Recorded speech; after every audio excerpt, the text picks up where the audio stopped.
খুশির ঈদে বাড়ি ফেরা হলো না পুরাতন মালদার এক পরিযায়ী শ্রমিকের। বাড়ি ফেরার সময় ট্রেনে কাটা পড়ে মর্মান্তিক মৃত্যু হলো তার। মঙ্গলবার মৃত শ্রমিকের নিথর দেহকে ঘিরে শোকের ছায়া নেমে এলো পুরাতন মালদার মঙ্গলবাড়ি অঞ্চলে জলঙ্গা কংসতলা এলাকায়। জানা গেছে, মৃত পরিযায়ী শ্রমিকের নাম মোহাম্মদ শেখ, বয়স 34 বছর। বাড়িতে রয়েছে বৃদ্ধা মা, স্ত্রী সহ 4 নাবালক ছেলে মেয়ে। তাই তাদের মুখের দিকে তাকিয়ে গত 8 মাস আগে তিনি ভিন রাজ্যে কেরালায় শ্রমিকের কাজে যান।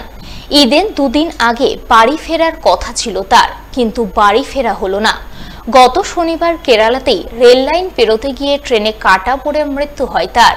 এরপর বুধবার তার কফিনবন্দি নিথর দেহ গ্রামে পৌঁছায়, যা দেখে পরিবারবর্গ কান্নায় ভেঙে পড়েন। শোকের ছায়া নেমে আসে গোটা এলাকায়। ঘটনায় মৃত শ্রমিকের অসহায় পরিবারবর্গের জন্য সরকারি সাহায্য সহযোগিতার করুণ আবেদন জানান গ্রামবাসীরা। কেরালা কাজে গেছিল, তারপরে প্রায় 10টা প্রায় 11টার দিকে অ্যাক্সিডেন্টটা ঘটেছিল।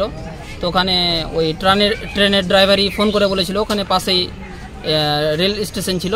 তারপরে প্রায় রাত 2টার দিকে জানতে পারে। তারপরে বাড়িতে ফোন করে, তো কান্নাকাটি জুড়ে দেয়, কারণ কি একমাত্র ছেলে বাড়ির। আচ্ছা, বিধবা মা আছে, 4টা বাচ্চা, বউ। দেশে কাজ নাই, আর এখানে আমাদের এখানে রোজগারও কম। মানে এখানে মিস্ত্রির বেতন 500, ওখানে পাচ্ছে 1100-1200, তার জন্য যাচ্ছে পেটের দায়ে। তো আমরা রাজ্য সরকারের কাছে আবেদন জানাচ্ছি কি যে পরিবারটাকে কিছু সাহায্য করবে, কি যে বাচ্চাগুলো আছে পড়াশোনার ব্যবস্থা। পাওনা টাকা চাওয়া নিয়ে দুপক্ষের মধ্যে বিবাদ, আর বিবাদের জেরে বুধবার রক্তারক্তি কাণ্ড ঘটে গেল মালদার কালিয়াচকের নয়াবস্তি এলাকায়। দুপক্ষই একে অপরের ওপর হামলা চালালো লাঠি সোঁটা ও ধারালো অস্ত্র নিয়ে। ঘটনায় আহত হলো দুপক্ষের মোট 3 জন। ঈদের প্রাককালে গন্ডগোল, উত্তেজনার খবর পেয়ে ঘটনাস্থলে পৌঁছালো কালিয়াচক থানার বিশাল পুলিশ বাহিনী। দুপক্ষের মোট 3 জনকে আটক করে নিয়ন্ত্রণে আনলো পরিস্থিতি। রাত্রে নাকি ঝামেলা হয়েছে 1000 টাকা কেন্দ্র করে দিয়ে। 1000 টাকা কে পাবে সঠিক বলতে পারলাম না। টাকা নিয়ে চাওয়া নিয়ে যাক রাত্রে ঝামেলা হয়েছে।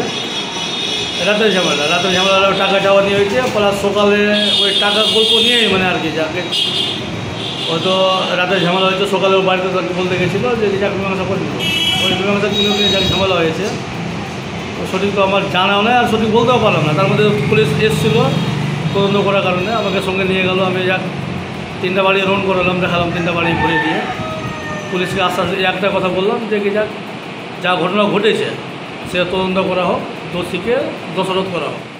ছেলের শখ পূরণ করতে গিয়ে পুলিশের হাতে ধরা পড়ে শ্রীঘরে ঠাঁই হলো বাবার। ঘটনাকে ঘিরে জোর চাঞ্চল্য তৈরি হলো মালদার হরিশ্চন্দ্রপুর থানা এলাকায়।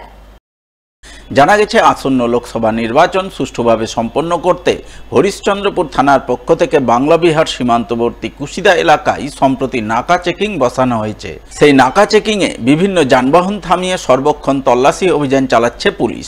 এমনই তল্লাশি অভিযানের সময় মঙ্গলবার রাতে পুলিশের হাতে ধরা পড়ে আব্দুল কাদির নামে এক ব্যক্তি। তার বাড়ি হরিশ্চন্দ্রপুর থানার চণ্ডীপুর এলাকায়। তার কাছ থেকে উদ্ধার হয় একটি এয়ার গান, যার কোনো বৈধ কাগজপত্র তার কাছে ছিল না। তাই পুলিশ তাকে গ্রেপ্তার করে। পুলিশ সূত্রে জানা গেছে, তিনি তার ছেলের পাখি মারার শখ পূরণ করতে বিহার থেকে এয়ার গান কিনে বাড়ি ফিরছিলেন। ওই সময় পুলিশ তাকে নাকা চেকিং পয়েন্টে ধরে এয়ার গানের বৈধ কাগজপত্র দেখতে চায়, কিন্তু সে কাগজপত্র দেখাতে পারেনি। তাই পুলিশ তার বিরুদ্ধে অস্ত্র আইনে মামলা রুজু করে তাকে গ্রেপ্তার করে এবং বুধবার ধৃতকে পুলিশি হেফাজতে নেওয়ার আবেদন জানিয়ে পেশ করে চাঁচল মহকুমা আদালতে।